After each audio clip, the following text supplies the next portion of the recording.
రాజధాని మూడు రాజధానుల బిల్లు ఈ హౌస్లో ఇక్కడే ఇదే హాల్లో వచ్చినప్పుడు 2019 డిసెంబర్ 17 పీడీఎఫ్ గ్రూప్గా మేము దాన్ని తీవ్రంగా వ్యతిరేకించాం. పాలనా రాజధాని ఇక్కడే ఉండాలి, ఖచ్చితంగా ఎగ్జిక్యూటివ్, లెజిస్లేచర్, జ్యుడిషియర్ ఇక్కడే ఉండాలి అని మేము స్పష్టంగా చెప్పాం.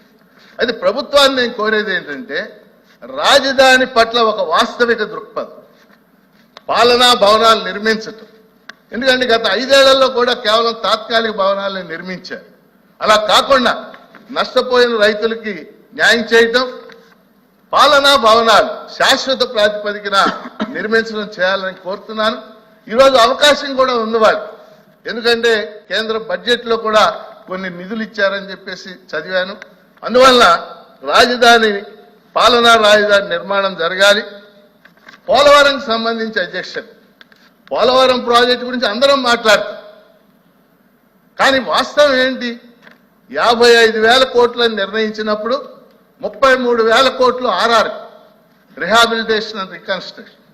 అంటే పునరావాసం, నిర్వాసితులు అనేది పోలవరం ప్రాజెక్టులో కీలకమైన అంశం అధ్యక్ష. కానీ ఈరోజు పునరావాసం గురించి ఎవరు మాట్లాడలేదు. మేము వెళ్ళి చూసాం, అక్కడ ముంపు మండలాల్లో వాటిల్లో చూసాం. చాలా అన్యాయమైన, ఘోరమైనటువంటి పరిస్థితులు అక్కడ ఉన్నాయి. అందుకని కేంద్రంతో మాట్లాడేటప్పుడు పునరావాసానికి సంబంధించిన నిధులు కూడా ఉండాల్సిన అవసరం ఉంది అధ్యక్ష.